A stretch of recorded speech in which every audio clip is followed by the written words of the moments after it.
Septembre 2017, Ministère de la Libération avec Robert Atsushi, rencontre avec Jésus.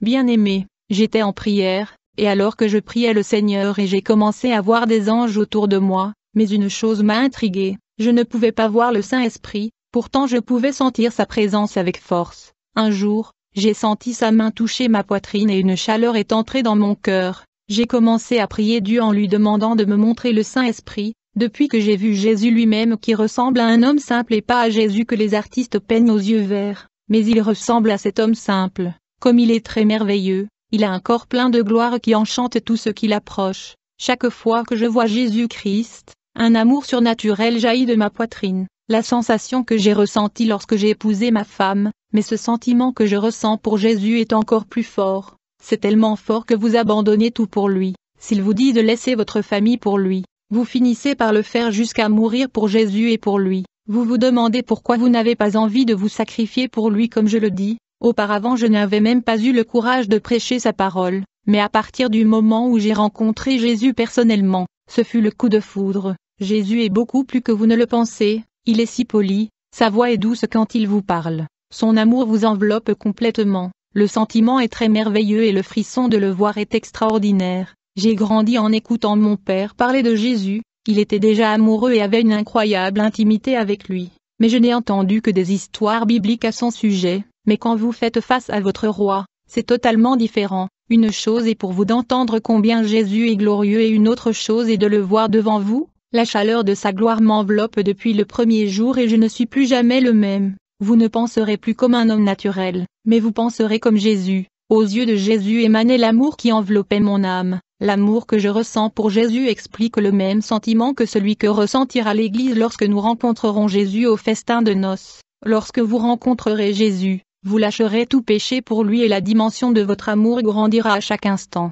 Maintenant, je voulais voir le Saint-Esprit, j'avais besoin de connaître le Saint-Esprit personnellement. Et j'ai commencé à prier sans demander à Jésus de le révéler parce que ma vision spirituelle voyait déjà des anges et des démons, mais je ne pouvais pas voir le Saint-Esprit près de moi. Je crois que même avec les visions spirituelles du surnaturel, il est limité et peut voir aussi loin que Dieu le permet. J'ai ouvert la parole de Dieu et je suis allé à Luc 24 verset 16, mais leurs yeux étaient fermés pour ne pas le connaître. Luc 24h31 Alors leurs yeux s'ouvrirent et ils le reconnurent, et il disparut de leur vue. Frères, ce passage a eu lieu après la résurrection de Jésus, il marchait à côté des disciples et ils ne l'ont pas reconnu parce que leurs yeux étaient fermés à ce moment-là, puis le Seigneur ouvrit leurs yeux et ils reconnurent Jésus. J'ai compris que même en ayant le don de voir le surnaturel, je ne pouvais pas voir le Saint-Esprit parce que mes yeux étaient fermés pour ne pas voir Dieu. Le Saint-Esprit est divin et ne peut être vu tout le temps, c'est pareil aussi avec Jésus. Pourtant, Dieu m'a donné la grâce de voir le Saint-Esprit, cette expérience a marqué mon ministère pour toujours. Je priais avec ma femme et ma vision s'est ouverte. Un homme vêtu de majesté traversa lentement ma chambre. Son corps brillait comme une lumière et de son feu des étincelles s'éteignaient. Je savais que c'était le Saint-Esprit, car sa gloire était bien plus grande que tout ange que j'ai vu auparavant. Sa splendeur est si grande que j'ai regardé son corps de lumière et mes yeux ne pouvaient plus supporter de le voir. Je baissai la tête pour ne pas me rendre aveugle. Il a commencé à marcher dans ma chambre et toute sa gloire a brillé à cet endroit. Ma femme ne pouvait pas le voir. Mais alors que le Saint-Esprit se déplaçait dans notre chambre, elle a réussi à sentir sa présence et a été saisie par sa puissance et a commencé à parler en langue. Elle ne pouvait pas se contrôler et son corps a commencé à trembler avec une telle onction. Quand le Saint-Esprit s'est approché de moi et j'étais incapable de regarder son visage qui ressemblait au soleil, j'ai entendu sa voix dire « Je suis toujours proche des vrais serviteurs de Dieu même s'ils ne me voient pas. Je ne quitte jamais cette maison. Chaque fois que vous priez, j'écoute vos prières et intercède auprès de Dieu pour vous. Je vous ai réconforté dans vos chagrins en mettant le baume pour guérir vos cœurs. L'Église enseigne que ceux qui connaîtront une naissance spirituelle seront appelés enfants de Dieu. Ils sont nés par moi. C'est moi qui les ai régénérés, comme j'ai généré la parole dans le ventre de Marie. Ceux qui meurent pour le monde naîtront pour Dieu et grandiront en ma présence. Je prends soin d'eux. Mais pour ceux qui ne sont pas morts en ce qui concerne le monde, ils ne peuvent pas naître de nouveau, de Dieu. Les péchés attirent les démons dans leur vie, mais la sainteté m'oblige à rester dans leur vie. Je donne de la force pour qu'elles ne s'arrêtent pas dans la marche crottine. Je donne la résistance spirituelle à l'heure des tentations. Je reste à l'écart des chrétiens qui s'engagent dans la confusion et des conflits dans des luttes au sein de l'Église alors qu'ils ont jeté de côté la onction que j'ai mise dans leur vie. La sainteté m'appelle près de vous afin que mon esprit puisse rejoindre vos esprits en devenant un. Le Saint-Esprit me dit, Robert, garde ton huile d'olive, ne laisse pas le monde te la voler, fais que ton huile se multiplie par la sainteté et la prière, cherche Dieu et ne t'arrête pas.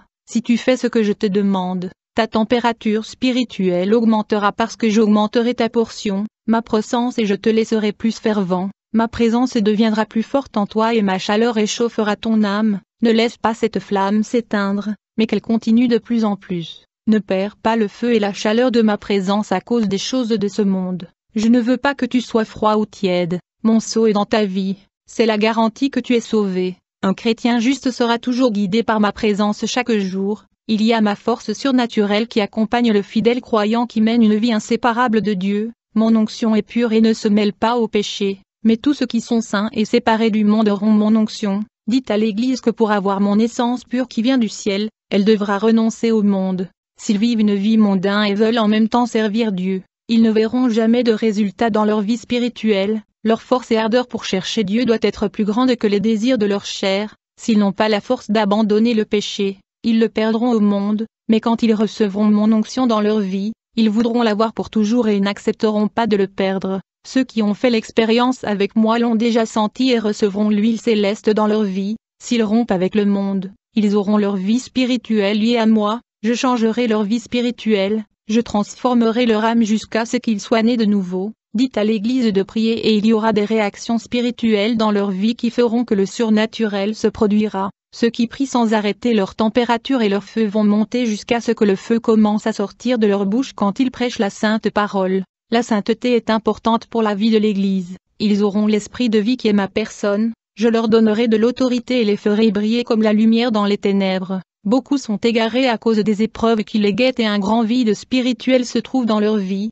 même venant tous les jours à l'Église, ils sont avec ce vide. Cela est dû à l'absence de ma personne dans leur vie, c'est la rareté spirituelle, ils ne prient pas et n'ont aucune intimité avec moi. Quand le Saint-Esprit a cessé de parler, il s'est approché de ma femme en prière. Sa présence devenait de plus en plus forte et ma femme n'arrêtait pas de parler en langue. J'ai vu des chaînes qui la retenaient toujours se briser et sa maladie est sortie d'elle comme un ombre noire de son corps. Le péché qui était dans son corps a été brûlé et en est sorti gris. L'onction du Saint-Esprit a brisé le joug de la chair pécheuse qui était encore en elle. Ma femme avait une maladie au ventre et était guérie. Les démons qui ont essayé de s'approcher de ma maison quand ils ont vu ma maison en flammes ils se sont enfuis. Ma femme est très proche de Dieu et lorsque cela se produit, la présence de Saint-Esprit devenait plus forte dans sa vie. La transformation vient du contact avec le Saint-Esprit dans votre prière quotidienne. Lorsque le Saint-Esprit s'est approché de moi, sa main est entrée dans mon ventre, j'ai senti une très forte chaleur à l'intérieur de l'estomac. Il a tiré une boule de chair en moi qui sentait mauvais, et me dit, « Aujourd'hui, je vous ai libéré du début d'un cancer causé par une mauvaise alimentation que vous consommez. Si ce cancer se développait, votre vie serait courte sur terre. Mais vous avez été utile pour les projets de Dieu et vous ne pouvez pas mourir maintenant. » La puissance et le pouvoir enveloppaient mon corps, son onction était même dans la moelle de mon sang, la réaction que son onction a provoquée sur mon corps a été extraordinaire. Son feu a envahi toutes les cellules de mon corps, remplissant d'onction mes os. Ceci est arrivé à Élise dont les ossements morts ont été remplis d'une telle onction qu'un homme mort a ressuscité juste en touchant ses ossements. Une fois, lorsque des Israélites ont enterré un homme, ils ont aperçu une bande de ces pillards. Alors, ils jetèrent précipitamment le cadavre dans la tombe d'Élisée et s'enfuirent. Mais dès que le corps a touché les os d'Élisée, le mort est revenu à la vie et a sauté sur ses pieds. 2 Rois 13h21. Plus tard quand le Saint-Esprit a disparu de ma chambre et ma femme a cessé de parler en langue, des gouttes de sueur coulaient de son visage. Elle n'a pas vu le Saint-Esprit, mais elle savait qu'il était si proche de nous. Le Saint-Esprit ne peut pas être entraîné de fausses guérisons et de miracles Église. Le Saint-Esprit n'est pas une colombe. Il est une personne et a la même essence de Jésus, il est divin, il est saint. Beaucoup ont blasphémé contre lui quand ils attribuent des miracles et des guérisons que les démons ont faites à la personne du Saint-Esprit. Il m'a dit ces choses. Tout ce qui se passe surnaturellement est parfois l'œuvre de démons et les gens l'attribuent comme s'il opérait dans la vie des faux prophètes, comme s'il approuvait la supercherie et agissait encore dans l'œuvre de la supercherie. Je vous dis qu'il est loin du mensonge. Sa tristesse ne lui permet pas de rester dans ces endroits, à cause de la pourriture qui pue beaucoup. Il est saint et ne peut pas rester dans les églises de Babyloniens, loin du Saint-Esprit. Vous avez besoin de la présence du Saint-Esprit chaque jour pour vaincre le monde. Avez-vous porté du fruit à Dieu? Où sont les fruits du Saint-Esprit? Vous dépendez de lui pour faire le travail, sans lui vous ne l'obtiendrez pas. Chacun est différent de l'autre, personne n'est comme vous. Vous êtes l'unique être créé par Dieu. N'imitez personne, apprenez à produire plus des résultats pour Dieu. Arrêtez de demander des choses matérielles, sachez offrir ce que Dieu veut, produisez pour Dieu et conservez votre réserve de l'huile pour les temps difficiles. L'onction de Dieu vous enveloppera et vous donnera la force spirituelle de persévérer jusqu'à la fin. Sa lumière s'allumera avec cette huile qui se déverse sur vous par votre intimité et vos prières au Saint-Esprit. Vous serez une personne spirituellement active et la lumière brillera sur vous. Si vous vivez une vie sanctifiée, allons recevez cette nouvelle onction répandue sur vous. Sans sanctification, il n'y a pas d'huile. Sans huile il n'y a pas de lumière. Recevez la partie de la vie de cette parole dans vos intérieurs. Votre sainteté conduira le Saint-Esprit dans votre vie et vous serez enveloppé dans sa gloire. L'intimité avec le Saint-Esprit enveloppera votre vie de gloire. Comme il est bon d'avoir un contact avec le Saint-Esprit,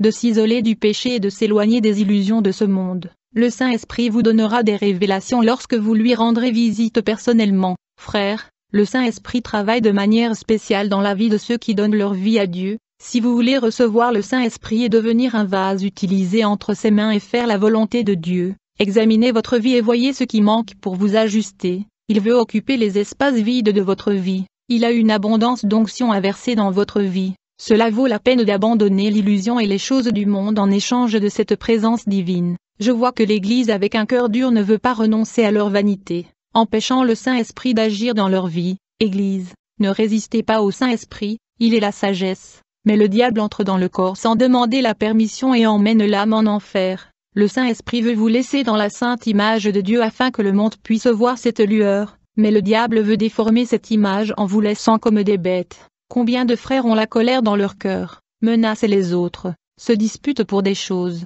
n'ajoutent rien et créent des conflits, et dans leur maison se trouvent des bêtes. Le Saint-Esprit veut changer cela en vous et transformer votre vie en la laissant libre et légère. Il adoucit les cœurs durs des pierres, une personne juste brille, un ensemble de qualités s'ajoute à votre vie. Pour ceux qui sont nés de nouveau, il y a tellement de qualités spirituelles en eux, il y a tellement de fruits ajoutés dans la vie de ceux qui servent Dieu. Parfum céleste. J'ai eu une vision des saints en robe blanche et un parfum céleste émanant de leur corps. J'ai vu la pureté de leurs vêtements et la lumière attirée par leur rencontre. La lumière pénétra dans leur corps puis les laissa brillants dans toute l'église. Jésus m'a dit, cette flagrance et perfume manant des saints a été extrait des fleurs célestes pour parfumer les saints qui se purifient, la puanteur du péché. J'ai eu une vision avec ceux qui vivent dans le péché. Leurs vêtements blancs étaient sales et leur corps puait. La charogne qui exhalait également ces personnes. Jésus m'a dit, les péchés de ces gens qui vissent le péché sont puants devant moi. Après cette révélation, j'ai eu la vision de beaucoup de prédicateurs étant élevés par des bergers et non par Dieu.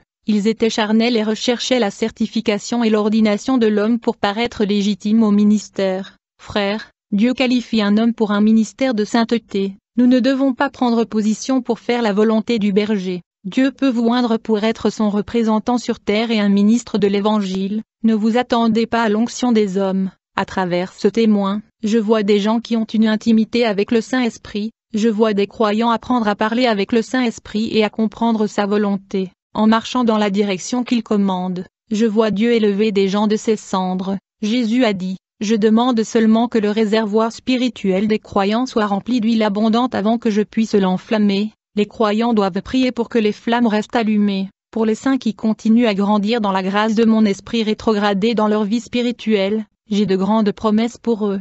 J'ai eu la vision de nombreux croyants en train de perdre la partie qu'ils avaient reçue. Leurs flammes ont été effacées car ils ont laissé le froid du monde se geler en se mêlant aux choses de ce monde. Ils ont réduit leur temps de recherche de Dieu et de donner plus de temps à ceux qui les éloignent de la présence de Saint-Esprit, pour allumer cette flamme éteinte. Consacrez du temps à la sainte parole et à la prière sincère. Plus vous priez, plus le feu de votre vie s'enflamme à nouveau. Pêche à l'huile après cette nuit de choc avec la présence du Saint-Esprit. Mon épouse devait prêcher dans une réunion de maison. Le service était réservé aux femmes. Elle débordait d'huile et quand elle a prêché, elle a brûlé cette maison et toutes les femmes ont été renouvelées avec le pouvoir de Dieu. Un croyant qui a une intimité avec le Saint-Esprit est un récepteur de la grâce de Dieu et un disciple qui forme ses disciples. La nuit, je suis allé prêcher où je me suis rassemblé et j'ai eu une vision de l'Esprit Saint atterrissant sur l'épaule d'un frère. Cette fois, il était en forme de colombe et se déplaçait à l'intérieur de l'église en volant partout. L'activité du Saint-Esprit a commencé dans l'église.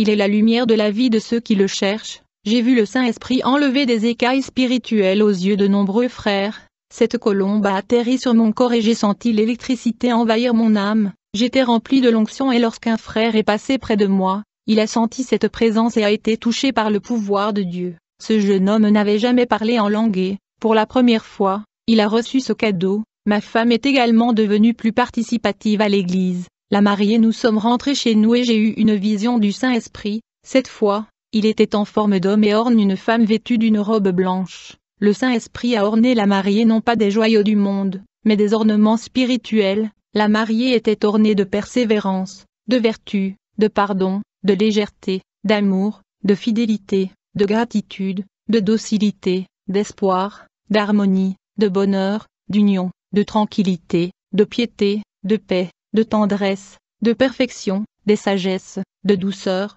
de grâce, de renonciation, de patience et solidarité. Cette femme ressemblait à une mariée prête à se marier. Jésus m'a dit, mon esprit prépare mon épouse à me rencontrer. Feu le lendemain, je suis allé visiter une église et quand j'ai commencé à prêcher, ma vision s'est ouverte et je voyais des pluies de feu tomber à l'intérieur de l'église. J'ai été choqué de recevoir cette pluie, mais les membres de l'église n'ont rien senti. J'ai demandé à Jésus, pourquoi suis-je le seul à avoir senti cette pluie?